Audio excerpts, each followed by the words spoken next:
सूद जी का, सचदेवा जी का, हर्ष मल्होत्रा जी का और अपने साथी नितिन त्यागी जी का बहुत बहुत धन्यवाद करता हूं कि उन्होंने भी मुझे एक ऐसी पार्टी में आने का मतलब वो मौका दिया है जिसका मैं 10 साल पहले मैंने सोचा भी नहीं था।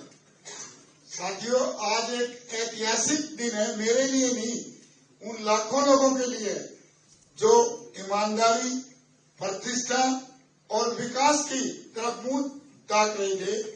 आज उनके लिए भी ऐतिहासिक दिन है क्योंकि मैं 2015 में सरकारी पद पे आकाशवाणी में मैं नौकरी करता था और मेरे 5 साल रिटायरमेंट के थे। तब मेरे साथ अरविंद जी ने संपर्क किया और उन्होंने कहा भी हम आपको राजनीति में लाना चाह रहे हैं। तो मैंने सोचा यार 5 साल हैं, पब्लिक सेवा करना चाहिए, इससे बड़ा मौका और कोई मिल नहीं सकता। और मैंने खुशी खुशी रिजाइन दे दिया और उसके बाद मैंने 5 साल पूरे 2015 से 2020 तक अपनी जनता के लिए पूरा काम किया। पर मुझे टिकट ना मिलने की वजह से लोग ये कहेंगे अब ये बीजेपी में इसलिए आया इसको टिकट, मेरा तो 5 साल पहले ही टिकट कट चुका था।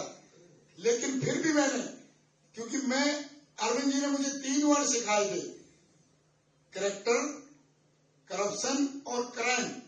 उसने ये कहा था कि हमारा संगठन इन तीनों चीजों से बहुत नफरत करता है। अभी कैरेक्टर का धनी होना चाहिए और करप्शन से दूर होना चाहिए और क्राइम से भी। लेकिन जो मैं उस पार्टी में आया, मेरा ख्याल के 4था वर्ड भी होता तो शायद वो उसको भी पार कर देते।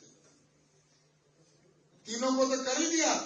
आज एक हद की बात है, क्योंकि मैं करप्शन पे नहीं बोलूंगा, लेकिन मैंने 5 साल जो पीछे काम किया, मैंने ये सोच के किया था भाई चलो एक पार्टी का सिपाही हूं, काम तो होंगे। लेकिन 2015 से 20 तक मैं दिल्ली देहात के लिए सिर्फ मेरी एक ही थी, मेरे पास गाड़ी था, बंगला था कनॉट प्लेस में और सब कुछ था। लेकिन फिर भी मैं अपने गांव में रहता था क्योंकि मेरा देहात से बहुत जुड़ाव था।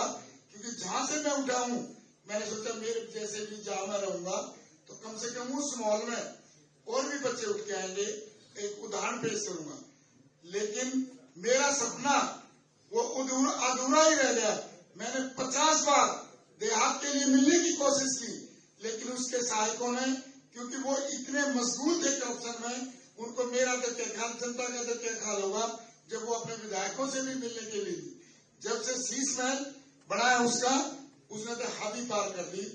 पहले हम उस पहले मकान में चले तो जाते थे, लेकिन अब 2017 के बाद तो वहां एंट्री बंद ही हो गई है, मतलब 2020 के बाद।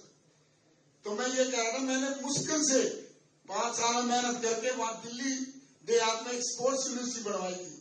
उसको 22 दिसंबर 2019 को नितिन भी हमारे गवाह होंगे, बड़ी मुश्किल से हंगा लगा के उस पास कराया था एक्ट को।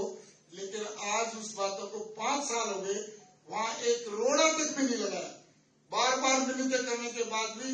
और वो अभी कोई 20 दिन पहले भी पब्लिक के सामने झूठ बोलकर चला गया कराड़ा गांव में। मैंने 2100 करोड़ का बजट ये दे दिया, तो मुझे लानत आ गई उसी दिन से। अभी जब ये आदमी सरेआम, जिसके सामने ये मैंने अपनी आंखों से देख लिया है, जब ये झूठ बोल सकता है, तो मैंने उसी दिन से अपना मन बना लिया था अब मेरा इस पार्टी में रहने का कोई नहीं। क्योंकि मैंने 3-4 बार, हमारे अध्यक्ष जी बैठे हैं सचदेवा जी, इन्होंने हमारे देहात के लिए काम किया बिना, मैं दूसरी पार्टी का होते हुए भी इन्होंने डीडे की एनओसी से लेकर, और देहात में रजिस्ट्री बंद थी, म्यूटेशन बंद थे, वो इन्होंने 6 महीने में किया। तो उससे मैं इनके इम्प्रेशन इतना होगा कि मोदी में सरकार और अमित शाह के जो अगर दिल्ली में आ गई तो दिल्ली देहात का वही वो कर सकते हैं। और मेरी यूनिवर्सिटी का सपना भी, जो कभी साहब सिंह का सपना था, मैंने विधानसभा में बोला भाई ये सपना विधानसभा का हमारे साहब सिंह वर्मा ने 1993 में जमीन एक्वायर करी, उसका एक सपना था। उस जमीन में हमारी भी 10 एकड़ जमीन गई है। अब मैं यहाँ स्पोर्ट्स स्कूल बनाऊंगा। लेकिन उनकी 5 साल की गवर्नमेंट के बाद कांग्रेस गवर्नमेंट ने उस पर ध्यान नहीं दिया। और जब मैं विधायक बना तो मैंने सोचा साहब सिंह जी का जो सपना है शायद मेरे माध्यम से पूरा हो जाए। तो मैंने वहां यूनिवर्सिटी बनवाने की कोशिश की, पर लेकिन अभी 2020 से 25 तक वहां एक रोड़ा नहीं लगा और वो अपने उसमें ये बोला कि मैं 2100 करोड़ बजट दिया है। तो उसी से आहत हो गए और उसके शीश महल वगैरह से मैंने ये छोड़ा है। और इनको दूसरी पार्टी का होते हुए भी सचेबाजी गवाह है, मैंने दोनों बार रात को फोन करके इनको धन्यवाद दिया। भाई आप जैसा दिल्ली का अगर वो बन जाएगा तो हमारे देहात का भी वो उद्धार हो जाएगा। मैंने इनको धन्यवाद दिया। सचेबाजी बताया, मैंने आपको फोन किया, मेरे को जानते भी नहीं थे। मैंने इनको बताया मैं मुंडका से पूर्व विधायक बोल रहा हूँ, पर जो आपने ये काम करके दिखाए हैं शायद कोई नहीं कर सकता। तो इसी के साथ साथ मैं तो ये कहता हूँ, अगर मतलब आपकी पार्टी में एक सिपाही बन के काम करने के लिए मैंने मौका दिया, उसके लिए आपका बहुत बहुत धन्यवाद।